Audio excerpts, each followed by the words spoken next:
warahmatullahi wabarakatuh. Waalaikumsalam warahmatullahi wabarakatuh. Selamat pagi anak-anak. Pagi, Bu. Bagaimana kabarnya hari ini? Alhamdulillah. Sebelum memulai pelajaran pada hari ini, alangkah baiknya kita berdoa terlebih dahulu. Berdoa dimulai. Berdoa selesai. Nah, sebelum memulai pembelajaran, Ibu akan absen terlebih dahulu. Apakah selain Mas Bayu ada yang tidak hadir? Kenapa kalau boleh tahu? Semoga sehat-sehat saja ya. Untuk Mas Bayu kemarin dia kecelakaan. Kita doakan semoga lekas sembuh dan bisa beraktivitas kembali. Nah, hari ini kita akan belajar menafsirkan dan membuat diagram batang. Siapa nih yang udah pernah lihat diagram batang? Belum, Bu. Tahunya yang lingkar-lingkaran itu. Iya, pernahnya yang lingkaran. Ini diagram batang seperti gambar di samping ya. Biasanya kalau di sosial media itu menghasilkan hasil polling.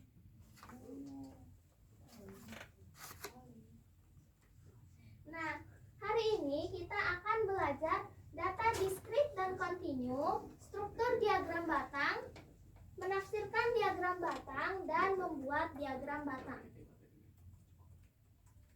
Tujuan pembelajarannya yaitu agar kita bisa membaca diagram batang, mengenal dan membuat diagram batang, dan mengetahui perbedaan data diskrit dan data kontinu. Nah, sebelum kita mengenal apa itu diagram batang, kita akan belajar dulu data diskrit dan data kontinu. Data diskrit adalah jenis data yang dapat dihitung, bentuknya berupa bilangan bulat. Contohnya jumlah like dalam post dan jumlah video. Data kontinu adalah jenis data yang dapat diukur, bentuknya bisa nilai dengan desimal atau pecahan. Contohnya, berapa lama durasi video? 12 menit dan 16 detik. Siapa yang bisa memberi contoh lain? Data diskrit atau data kontinu, ada yang bisa? Ada yang bisa jawab? Ibu tunjuk ya. Coba Mas Farid berikan contoh lain data kontinu. Kontinu. Jumlah siswa kelas ini, Bu. Jawabannya kurang tepat ya. Jumlah siswa dalam kelas itu termasuk ke dalam data diskrit. Kenapa, Bu? Karena bentuknya berupa bilangan bulat, bisa dihitung dan tidak berbentuk desimal.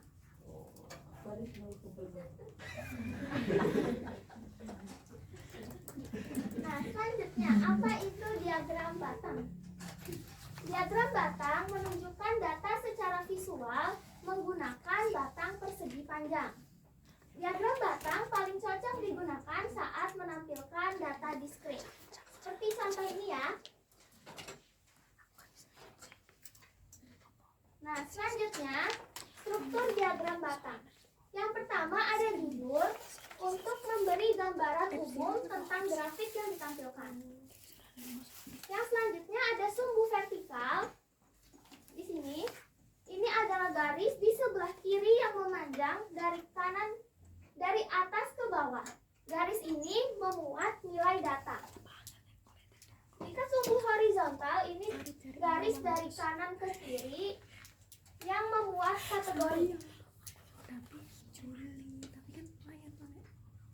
Nah, selanjutnya untuk menafsirkan diagram batang, kita akan melihat makin tinggi nilai batangnya, maka makin tinggi pula nilainya. Makin pendek batangnya, maka makin rendah pula nilainya. Contohnya di sini, batang yang paling panjang adalah di seni dan kerajinan, dan dia juga mempunyai nilai paling tinggi yaitu 600. Nilai terendah yaitu dengan batang yang paling pendek, yaitu ulasan mainan dengan jumlah like 200. Nah, coba kalian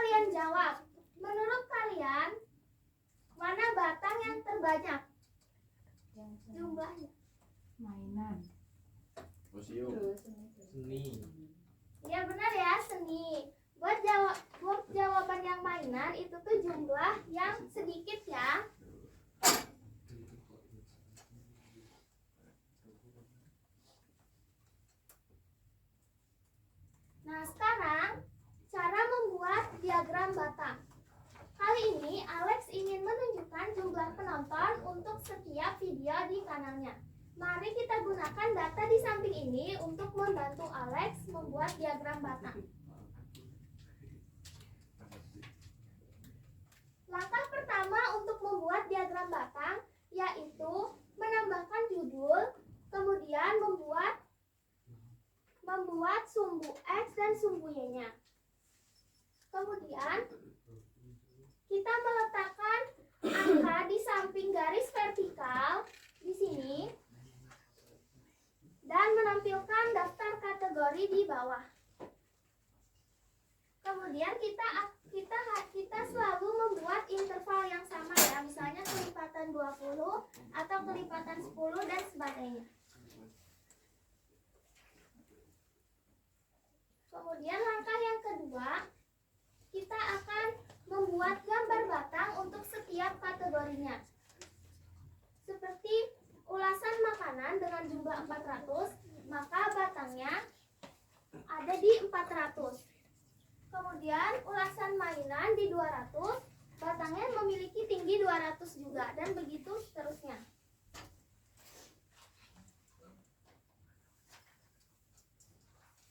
Apakah sudah paham semuanya? Ibu mau tanya, Ya, Mbak. kalau misalkan kita itu bikin sumbu-sumbunya itu agak menceng, boleh nggak, Bu? Agak menceng maksudnya? Misalkan itu yang jumlah like itu kan tegak gini. Nah, kalau agak menceng gini, Oh ya, tidak bisa ya, Mbak. Nanti hasilnya berbeda, cara membacanya juga. Jadi emang harus atasnya rata. oh, Rata-rata. berarti harus benar-benar tegak gitu ya, Bu? Ya, sudah. Ya. Bu, mau tanya, Saya kalau Mbak. misalnya yang apa jumlah like sama kontennya gitu kan boleh nggak? Boleh. Jadi bentuknya Ya, gimana? jadi diagram batang yang mendatar.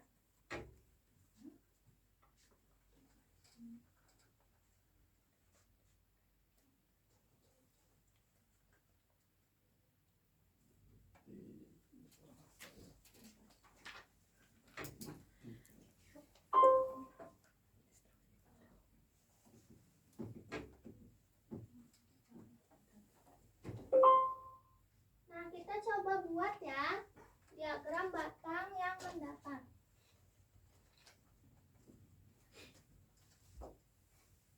Wah, nggak lurus, Bu.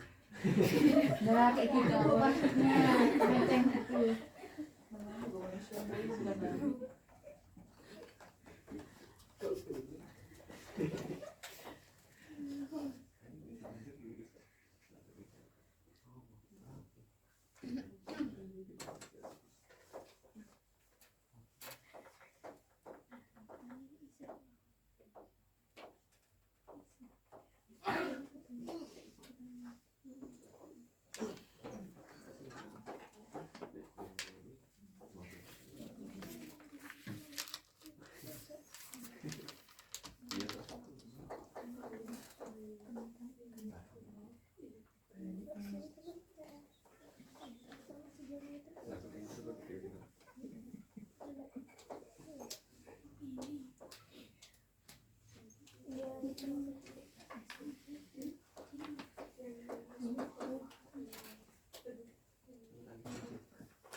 Siapa yang mau membantu Ibu untuk membuat batangnya?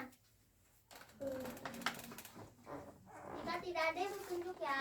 Ya, tadi itu yang nanya kan. Ayo Mbak Novi ya. Bisa maju. Mungkin nggak apa-apa ya, Bu? Nggak boleh. Nggak Nggak boleh kan boleh. lagi. Harus lurus.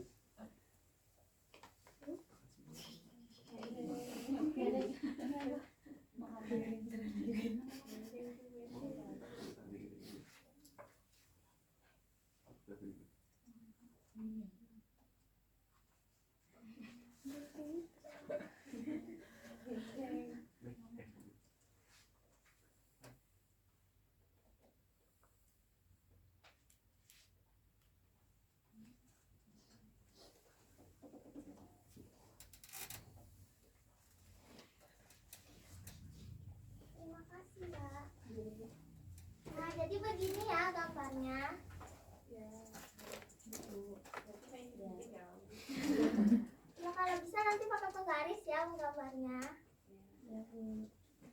Nah, karena semuanya sudah paham, Ibu akan membagikan lembar kerja yang bisa dikerjakan secara berkelompok ya. Iya, Bu. Iya, Bu. Nah, ini 2 baris, kelompok 1, kelompok 2, kelompok 3. Terima kasih, Bu.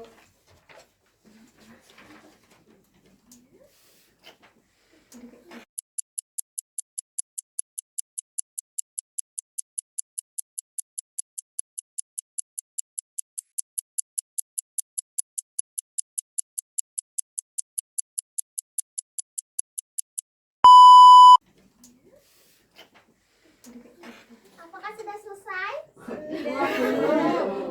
Belum, Bu. Semenit lagi ya. Ya.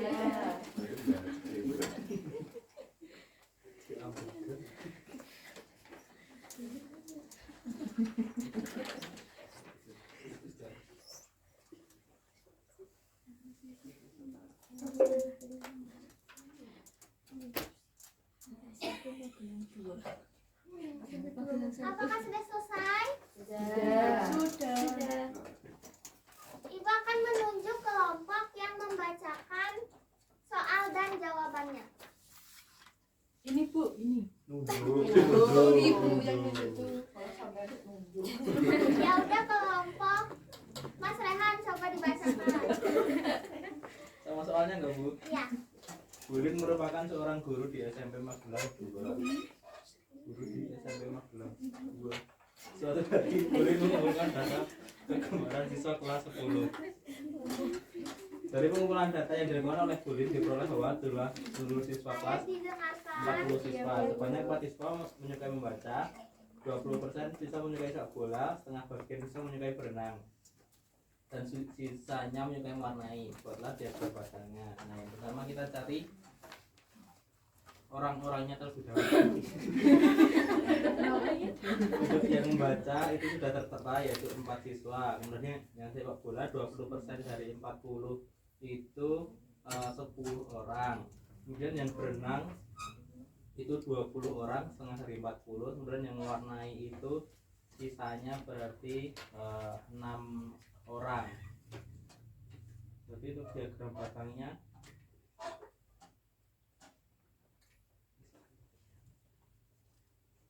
Nah, kayak gini, Bu. Ya, apakah ada jawaban yang berbeda?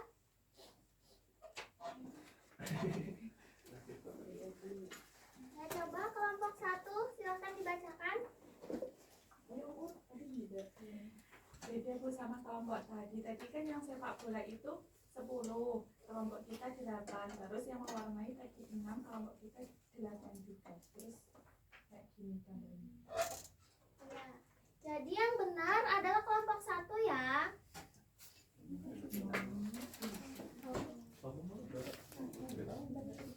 Ya, nanti kita akan belajar lebih dalam lagi.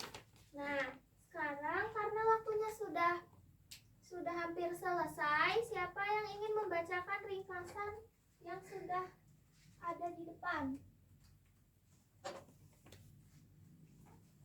Siapa yang ingin membacakan? Silakan Mas Farid, silakan dibacakan. Data pastinya itu datanya dapat diukur, terus data diskresi itu datanya dapat dihitung, terus dan batang bentuknya batang.